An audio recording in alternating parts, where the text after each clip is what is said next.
76ers, despite being under contract for 4 more years. But he was getting heavily fined while holding out. And since reporting to the team, he has been claiming and restating that he's mentally unready and dealing with a back injury. According to ESPN's Ramona Shelburne, Simmons admitting his reason for wanting to sit out, so the Sixers have decided to stop issuing fines to Ben Simmons. So the Simmons contract includes protections for mental disability. So this could even open the door for him to recoup his previous fines. There's still no timeline on when he is going to return to practice. So again, an ongoing situation there in Philadelphia. I don't even know what to make of this situation. I know at this point. I watched NBA last night before the Monday Night Football game. I watched the Wizards were 2-0. I think they were. Now they watched Brooklyn. You know what? I thought about that? Because I want to talk about good things about the NBA. I watched Kevin Durant and Joy, and here's what I thought watching it. In the history of the NBA, you can't count centers. Kevin Durant's the only guy that would beat Michael Jordan in a game of one-on-one. Kevin Durant is insane. He's the only guy that would beat Michael because LeBron hit and miss on the jumper. Kevin Durant mid-range, ball to the basket, three-pointer. It's an interesting debate. I think Michael would be like, pass, not going to play. Michael would play. He's the most competitive person. I think Kevin Durant is the greatest human existence. If there was a one-on-one tournament in the NBA history. Well, he just has it's like he would win. He's almost like Kareem. He just has an unstoppable, unguardable shot. Okay, that's my internet. Do what you do. It's my hot take. In the history of the league, Kevin Durant would be the greatest one-on-one player ever. He was last night. There was about a 5-minute stretch, and I'm like, these are NBA players. They don't even try to stop him. Yeah, he's brilliant. You can't stop. On the break, it's embarrassing. It's like, all right, just go ahead and score. I don't want to be part of your poster. Just go ahead and score. I mean, he's so gifted. Joy with the news. Well, that's the news. And thanks for stopping by. The Herd Live. Hey, guys, I don't have time for that speculation. I mean, that's a joke to me. I got one of the best jobs in all of professional sport. Why would I have any interest in coaching college football? That'll be the last time that I address it. And not only today, but moving forward. Never say never, but never. Okay? Anybody else got any questions about any college jobs? There's not a booster with a big enough blank check. Anyone else? Oh, God. Thank you. Anybody asking Sean Payton about that? Anybody asking Andy Reid about stuff like that? There's never been a coach as good as him on the mic.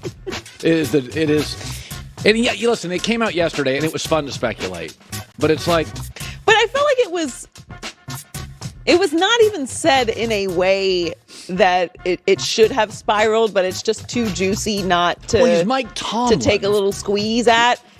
All Carson was saying was that that's somebody that USC could swing for. Like, that's how high they're going to go. Yeah. That's why, how your contract structure is important. But Mike almost sounded kind of offended. Right. And as he should be, because there's never been any inclination from him or anyone else that he would ever be leaving the Steelers. Also, of all the organizations in sports, talking about the Steelers head coaching position being vacant it's never vacant. It's silly. They've had 3 coaches in my life. Chuck Noll, Bill Cowher. In the history of the franchise. If Bill Cowher would have wanted to stay, he retired. They'd still have Cowher. Yes. They don't fire coaches. He's in his 15th season with the Steelers. He has a 148, 81-1 record. He's led the team to 9 playoff runs, 7 division titles, 3 AFC championship games, 2 Super Bowls, 1 Super Bowl win. He's not going anywhere. He's certainly not going from the Steelers to USC, which is a great job. It doesn't even geographically work for me. Like, I think of Mike Tomlin, if he took a college job, I mean, he wouldn't, but I would be like, Ohio State. Pittsburgh's not far from, I'd be like, yeah, it's a physical, Mike Tomlin, tough guy, Big Ten. USC's out here in fancy, throw the ball 80-time West Coast. No, I do think that Mike Tomlin would do a great job at USC. I think he just walks into a room and mom's like, wow, and dad's like, wow, and the kid's like, wow, and he gets all the good players. Right, but he has no need to do that. And why would he take a job at USC? Because if he were to leave the Steelers for whatever reason in fantasy land, this would happen. He would get whatever NFL head coaching job was available immediately. which there are always head coaching jobs available in the NFL every single year. 8. Right. So why wouldn't he take one of those jobs? Yeah. And look, the Steelers are at the bottom of the AFC North right now. They're 3-3, and it's been a bumpy year, but he's never had a losing season. They're going to get back on track, and he's not going anywhere. And I'm perfectly fine with him having the attitude that he has. That is my favorite. I could run that. Let's run that again next hour. Okay. I love that so much. That is my favorite. I mean, and this is hard to top. There's never been a coach who has more.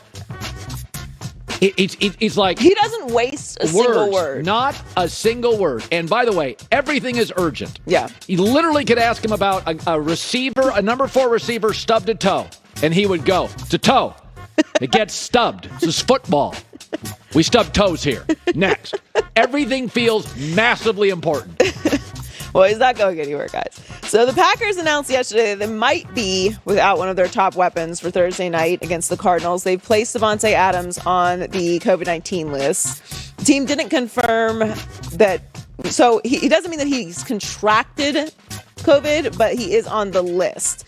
So it could result from a positive test or exposure to someone who has tested positive. Either way, his status is up in the air for Thursday's game against the Cardinals. Good luck. They previously announced, the Packers did, that their defensive coordinator, Joe Barry, has tested positive for COVID and isn't expected to join them for Thursday's game. So they could be without some key personnel Thursday against the undefeated Cardinals, who are currently favored by 6, according to Fox Bet. Now, I still think I certainly like the Packers to cover. Oh, I don't. You don't? I think it can get ugly fast. Because I think what happens is you get into a little bit of a space where you got to be very patient. Because if you fall behind Arizona, you don't want to get into a track meet. The way Green Bay wins this game, run the football, slow it down a little. Yeah, I mean, they want to keep control Kyler on the sideline. Keep Kyler on the side. He's completing 74% of his throws. But the Cardinals' defense is good, so it's not that simple to be like, we're just going to run the ball and take advantage of their defense. It's not that simple. But I do think that they'll cover 6. That's a lot for Aaron Rodgers and the Packers.